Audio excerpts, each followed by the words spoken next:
In the quiet African village of Mbale, there lived a young woman named Zuri. Everyone in the village knew her name. People came from far and near just to have her braid their hair.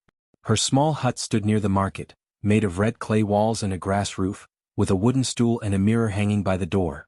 Every morning when the sun rose above the baobab trees, Zuri would sweep the ground, heat water for her customers and prepare her combs and beads.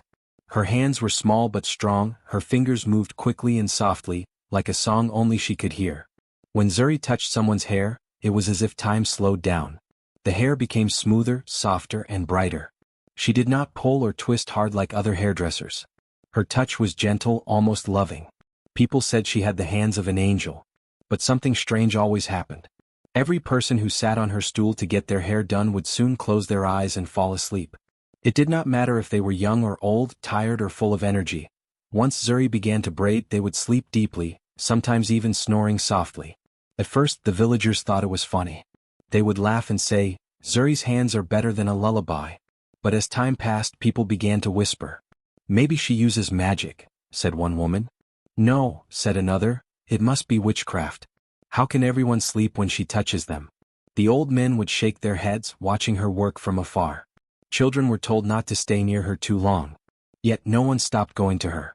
Her braids were too beautiful, too perfect. Even those who feared her still came back for her gentle hands. Zuri knew what they said. She heard their whispers when she walked through the market. Still, she smiled politely and said nothing. Inside, though, her heart was heavy. She did not use any magic. She did not know why people slept when she touched their hair. She only knew that it had been this way since she was a child. When Zuri was little, her mother, Mama Abeni, used to braid her hair by the firelight. The soft hum of her mother's voice always made her sleepy.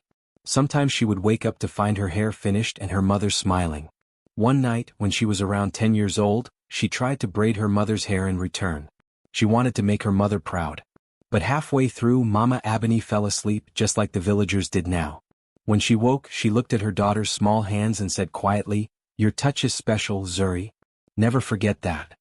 Zuri never forgot those words, but she never understood them either. Her mother died a few years later, and the secret of her gift died with her. Now, as a grown woman, Zuri used that same gift to make a living. She charged little, sometimes just a few coins, sometimes food or fruit. She helped widows and mothers for free. She did not care for riches, she only wanted to bring beauty and peace to others. Sometimes when her customers slept, Zuri would pause and watch them. Their faces looked calm, like children dreaming. Once she saw tears roll down a woman's cheek while sleeping, though she was smiling. Another time, an old man who came to get his beard trimmed murmured, "I can see her again," in his sleep. Zuri wondered what they saw when they slept. Were they dreaming of their loved ones? Were they finding rest from their troubles? She wished she could ask them, but they never remembered anything when they woke. One evening, as the sun dipped below the hills, Zuri was finishing the braids of a little girl named Nia. The child had been talking cheerfully, but soon her voice grew soft and she fell asleep like all the others. Zuri smiled and kept working. Suddenly she felt something strange, a warmth in her palms, like sunlight moving through her fingers. For a moment she thought she saw tiny sparks of gold in the air, floating above Nia's hair. She blinked and they were gone. When she finished, she gently shook the child awake. Nia opened her eyes slowly, then smiled. "I had a dream," she said softly. "I saw my grandmother. She was singing to me." Zuri froze. "Your grandmother?" "Yes," said Nia. "She was smiling. She said thank you." Then the child ran off to her mother, leaving Zuri sitting in silence. That night, Zuri could not sleep. She sat outside her hut and looked at her hands under the moonlight. They looked like normal hands, but she could still feel that warmth. "What are you?" she whispered. "Why do you make people sleep?" The wind blew gently through the trees as if answering her question, but she did not understand its language. The next day people kept coming. One by one they slept under her touch and woke with peaceful smiles. But now Zuri started noticing more things. She could feel something deep inside each person, a small vibration like their heart was speaking through their hair. When she closed her eyes she saw colors, blue for sadness, yellow for joy, red for anger, green for hope. Each braid she made seemed to pull out the heavy colors and leave only calm ones behind. Still, she never told anyone what she saw or felt. She feared they would call her strange or dangerous. So she worked quietly, hiding her truth, helping others in silence. One afternoon, as Zuri braided the hair of an old woman named Mama Tula, a few villagers gathered outside her hut. They whispered again. "We should tell the chief," one said. "Maybe she's putting spells on us." "But she helps everyone," said another. "My wife says her headaches stopped after Zuri braided her hair." "Yes," said a third voice, "but that's how spirits work, they help before they harm." Zuri heard every word. Her hands trembled but she kept working. Mama Tula had already fallen asleep, smiling softly. Zuri finished the braid, tied the last string of beads and whispered, "Sleep well, Mama." Then she sat alone thinking about what to do. Should she leave the village? Should she stop braiding hair altogether? The thought made her heart ache. As night came she went to the river. The moon reflected on the water like a silver mirror. Zuri dipped her hands into the cool stream and felt the gentle current move around her fingers. She whispered again, "Please, if there is a spirit in me, tell me what you want." For a long moment there was silence. Then a soft voice, not loud, not scary, just calm, seemed to echo inside her heart. "You heal them, Zuri. You heal them through rest." Tears filled her eyes. Now she understood. Her gift was not a curse. The people who slept were not under a spell, they were healing. Her touch carried peace, the kind that hearts needed but could not find on their own. When she walked back to her hut, she looked at her hands again. They were glowing faintly under the moonlight. For the first time she smiled, not out of politeness but out of peace. From that night on, Zuri kept braiding, but she no longer felt afraid. She did not need to explain her gift anymore. The whispers of the villagers no longer hurt her. She knew her truth now. And though the people still fell asleep in her chair, they always woke up lighter, happier, as if they had been touched by something greater than dreams. And deep in her heart, Zuri finally felt the same peace she gave to others. Zuri often thought about her mother, Mama Abani. She remembered her gentle smile, her calm voice, and the way her hands always smelled of coconut oil and flowers. Mama Abani had been loved by everyone in the royal palace. She was not just a hairdresser, she was an artist. Even the queen trusted no one else to touch her hair. People said that when Mama Abani braided, the queen's worries would fade away, and she would sleep peacefully for hours. But no one knew why. As a little girl, Zuri loved watching her mother work. She would sit quietly in the corner of the royal courtyard, playing with beads and shells while her mother wove beautiful patterns into the queen's hair. The sun would shine on Mama Abani's face, and her hands would move softly, never rushing, never pulling too hard. Zuri remembered how the queen often closed her eyes and smiled as if she was drifting into a dream. One afternoon, after finishing her work, Mama Abani took Zuri's small hands in hers. "Your hands are warm, Zuri," she said softly. "Warm hands can carry dreams." Zuri didn't understand what that meant, but she nodded. Her mother smiled and brushed a braid away from her face. "One day you'll see," she added. Years passed, and Zuri grew into a beautiful young woman. She learned every braiding style her mother had taught her: the crown braid, the river twist, the moon line. But even though she mastered every technique, she still didn't understand what her mother had meant about carrying dreams. Then one night, when Zuri was 16, her mother fell sick. The village healers came, bringing herbs and charms, but nothing worked. Mama Abani grew weaker every day. On her last night, she called Zuri to her side. Her voice was soft but clear. "Listen carefully, my child," she said. "You were born with the same hands as me. Our touch brings rest to those who suffer. But this gift comes with a cost. Every time you heal someone, a little of your strength leaves you. Promise me, Zuri, never use your gift for greed." Zuri's eyes filled with tears.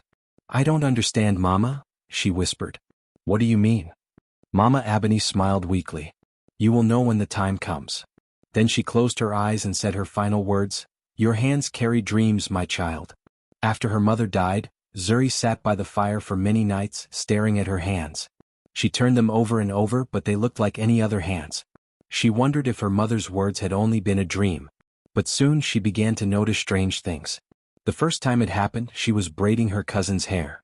The girl had been sad since her father passed away.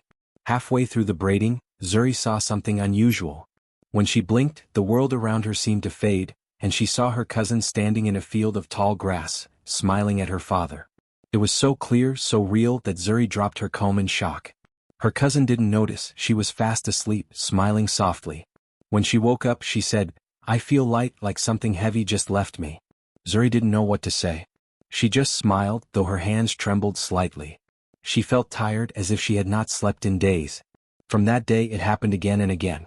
Whenever Zuri braided someone's hair, she would see flashes of dreams, some bright and happy, others dark and sad.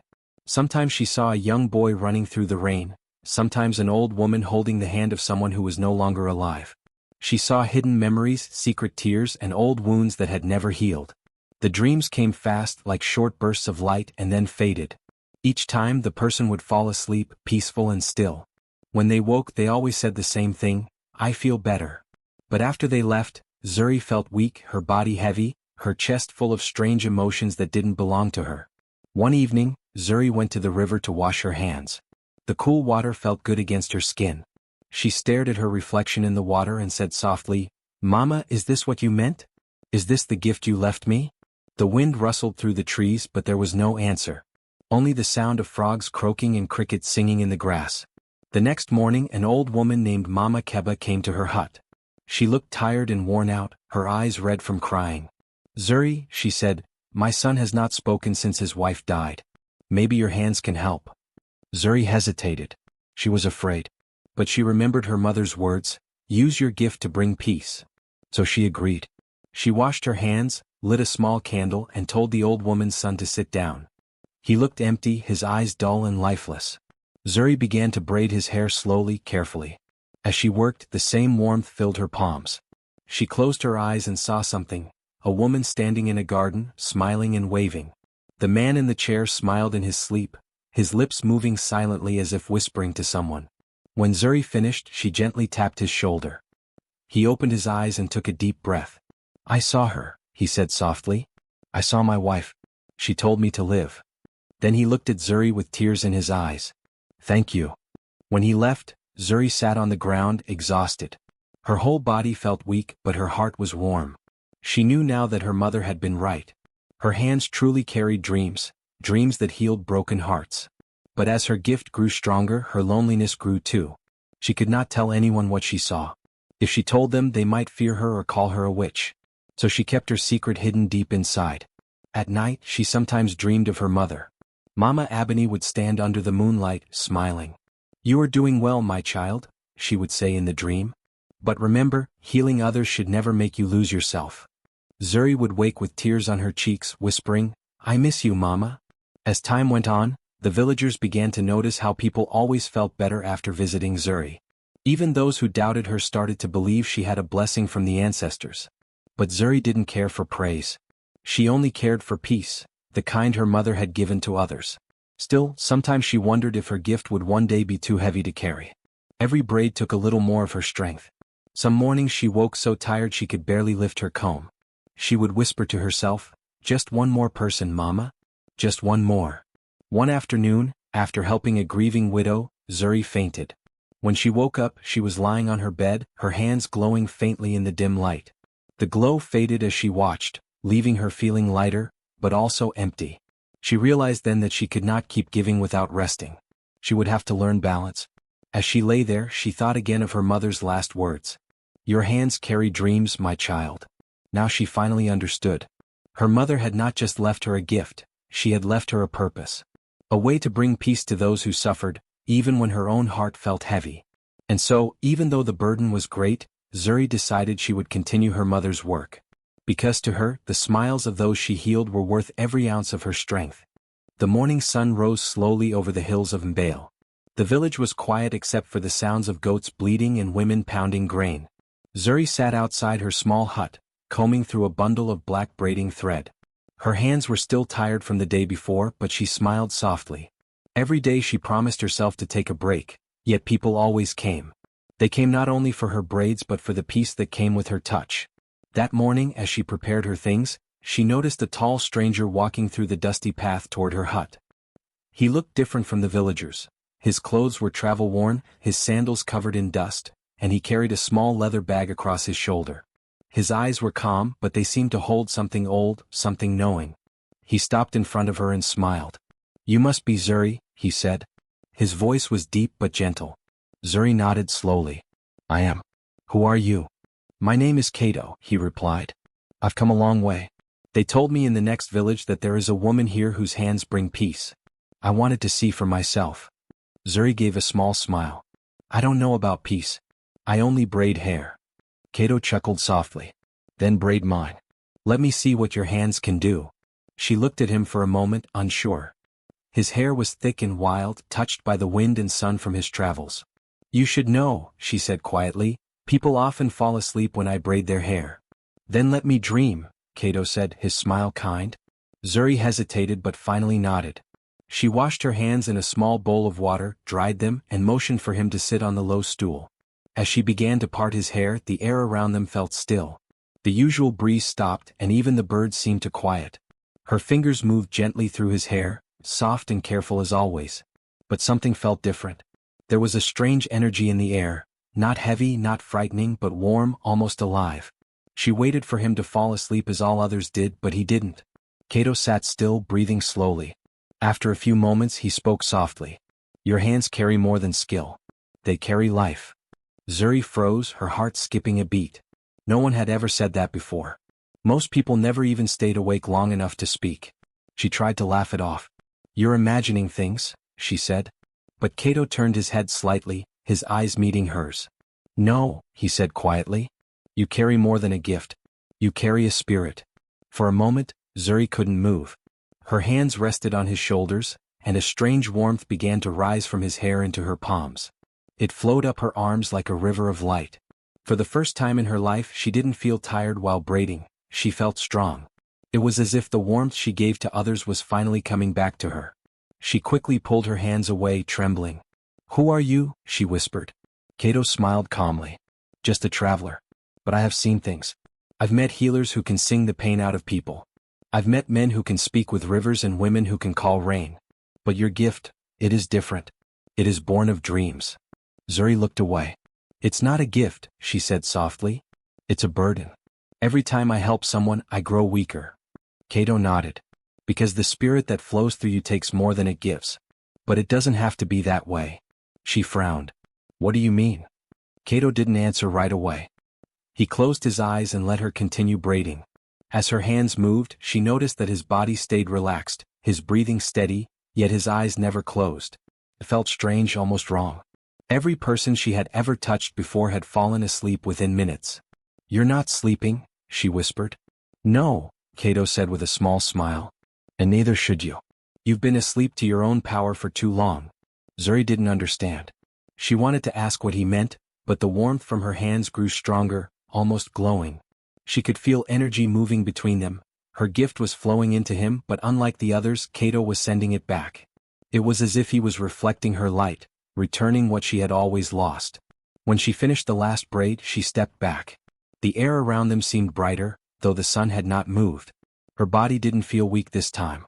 She felt light, as if a heavy weight had been lifted from her shoulders.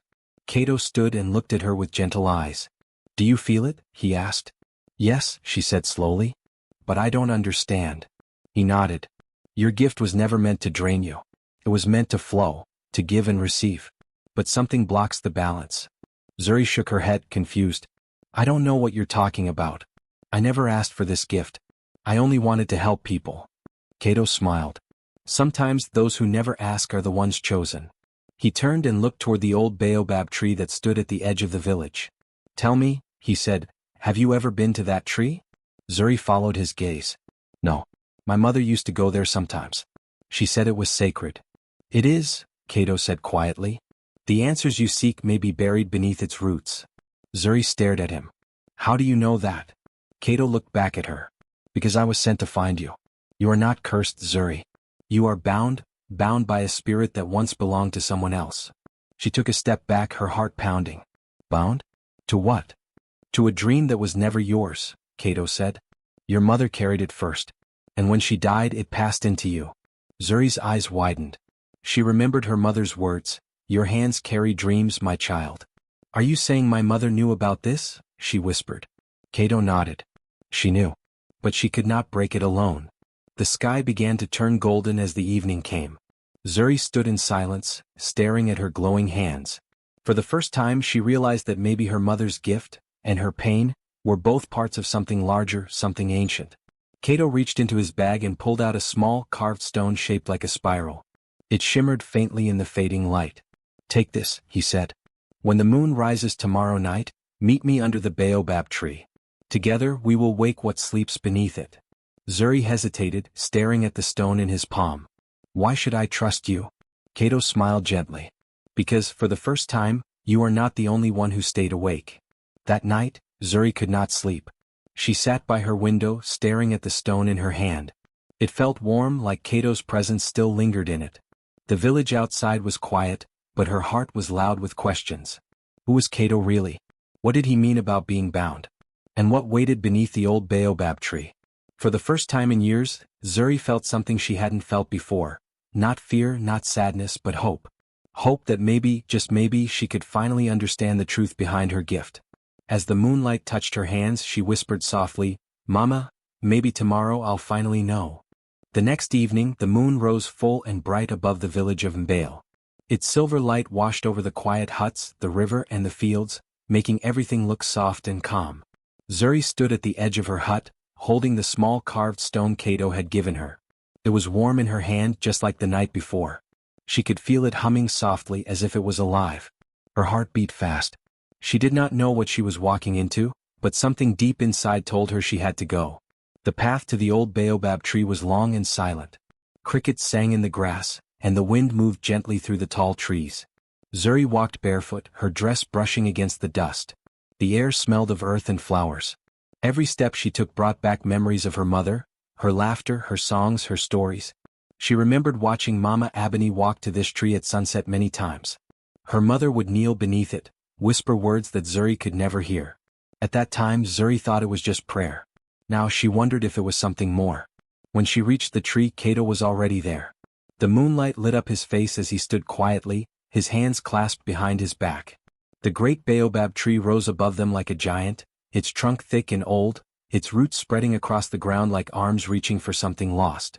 "You came," Kato said with a small smile. "I had to," Zuri said. "You said I would find answers here." He nodded slowly. "Yes. This tree holds the truth your mother tried to protect." Zuri looked up at the tree. Its bark was rough, but it glowed faintly in the moonlight, like silver skin. "My mother used to pray here," she whispered. "I know," Kato said softly. "She came here because this is where the spirit sleeps, the spirit of dreams." Zuri frowned, confused. "What spirit?" Kato walked closer to the tree and placed his hand on the trunk. "Long ago, before your mother's time, there lived a royal hairdresser named Amara. She was known across the land for her gift. She could heal sadness and pain through her touch, just like you.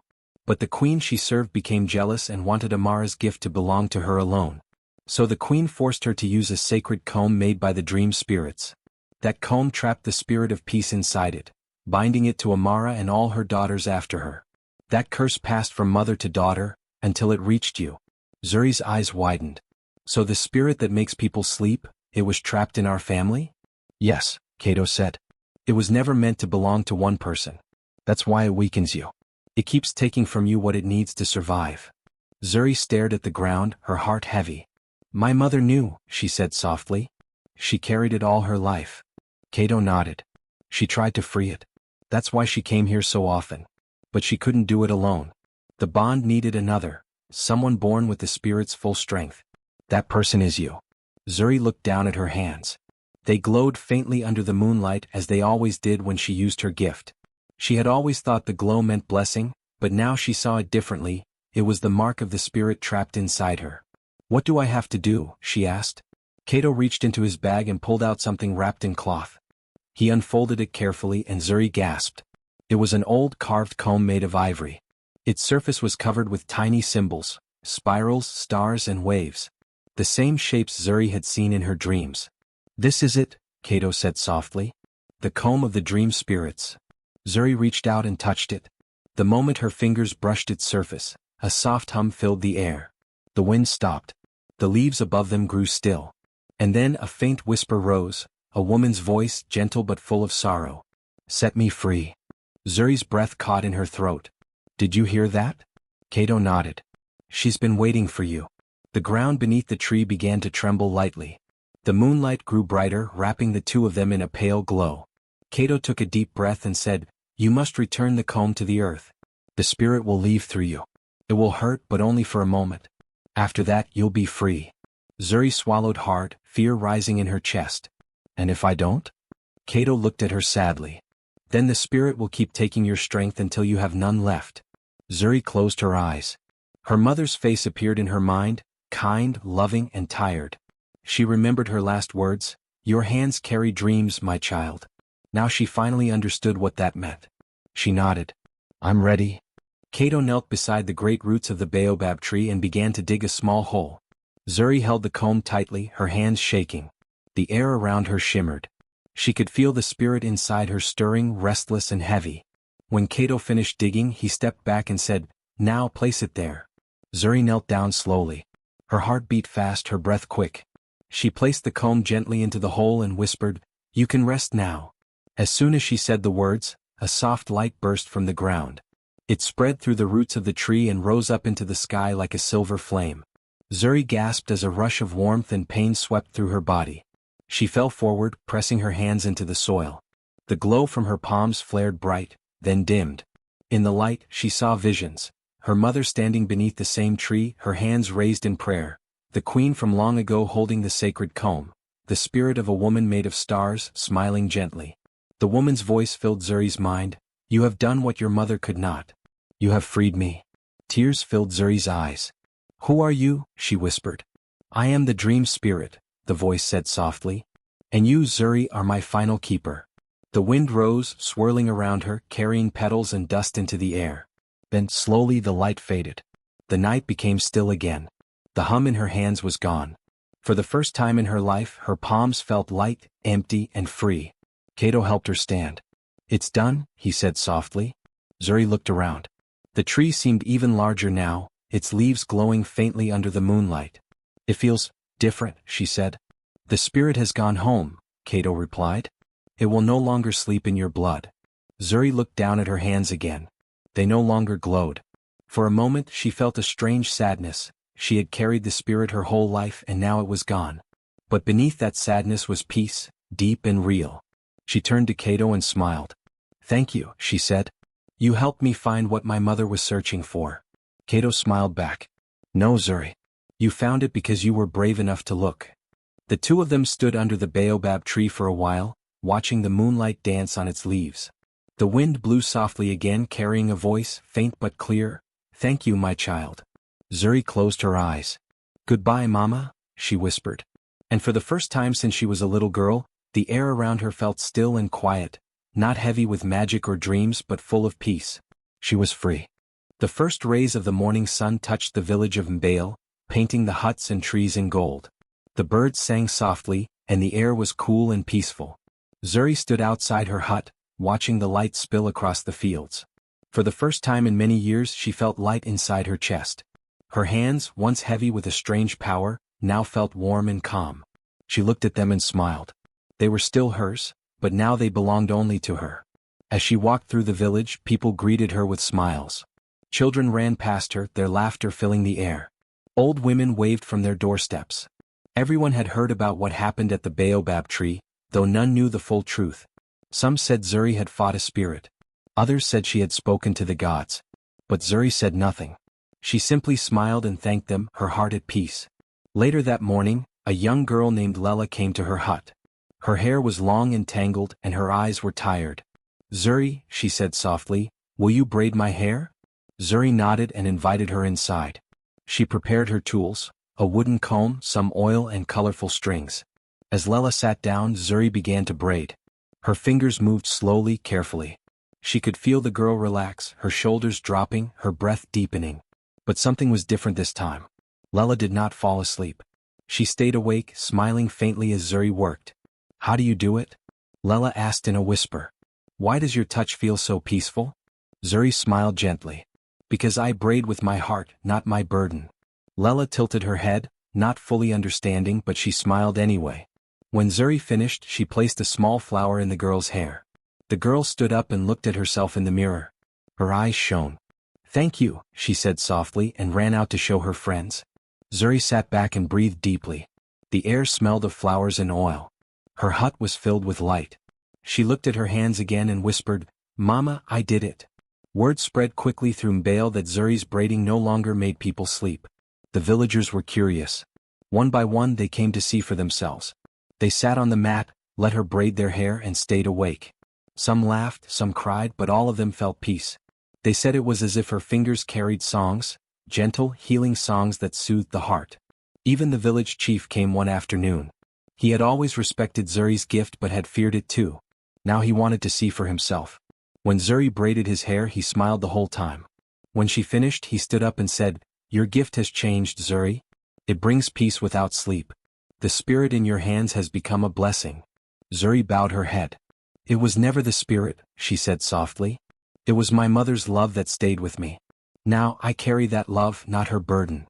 The chief nodded and placed a hand on her shoulder. "Then keep sharing it," he said. "Because this village needs hearts like yours." As the days passed, Zuri's little hut became a place of joy. Women gathered there every morning, chatting and laughing as they waited for their turn. Children played nearby, and the sound of laughter mixed with the smell of hair oil and flowers.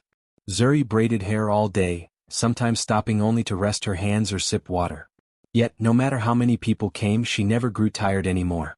At night, when the moon rose, Zuri often walked to the baobab tree. The tree stood tall and silent, its great branches stretching toward the stars. She would sit beneath it and listen to the wind. Sometimes it whispered softly, carrying a voice she almost recognized, her mother's voice. "My child," the wind seemed to say, "you are free now." Zuri would smile, close her eyes and whisper back, "Thank you, Mama." One evening, Kato came to see her again. He had been traveling to nearby villages, telling stories and helping people. When he saw Zuri, he smiled widely. "You look brighter," he said. "I feel lighter," Zuri replied. "It's strange. My hands are quiet now, but somehow they do more good than before." Kato nodded. "That's because peace does not come from power. It comes from love." They sat together beneath the baobab tree watching the stars come out. Zuri told him about the people she had helped, the laughter in her hut, and the joy that now filled her days. Kato listened quietly, his eyes warm. "Your mother would be proud," he said softly. Zuri looked up at the stars and whispered, "I think she already knows." As time passed, Zuri became known beyond Mbale. Travelers came from far villages just to have their hair braided by her. Some came for beauty, others came for peace. They said her hands carried something unseen, a quiet kind of hope. But no matter how many people praised her, Zuri stayed humble. She always said, "I am just a girl who learned to love what she does." Children in the village grew up hearing her story. They would sit under the baobab tree and ask their parents, "Is it true that people used to fall asleep when she touched their hair?"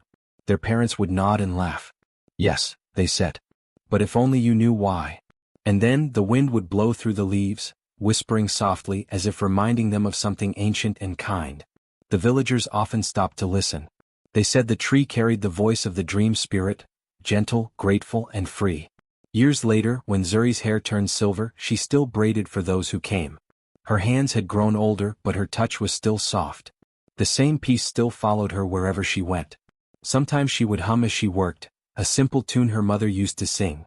Those who heard it felt calm inside, like the melody carried the warmth of the sun. One morning, as she finished braiding a little girl's hair, the child looked up and said, "Auntie Zuri, why does everyone say you have magic hands?" Zuri laughed softly. "Because once my hands carried dreams," she said. "But now they carry love." The little girl nodded as if she understood completely. She hugged Zuri before running off to play. Zuri watched her go, her heart full. The baobab tree still stood strong, its roots deep in the earth. Every time the wind passed through its leaves, it carried a whisper, gentle and mysterious. The villagers always paused to listen, smiling knowingly. "If only they knew why they once slept when she touched their hair," they would say softly. And though no one truly remembered the spirit, the story of Zuri lived on, not as a tale of magic but as a story of freedom, love, and peace.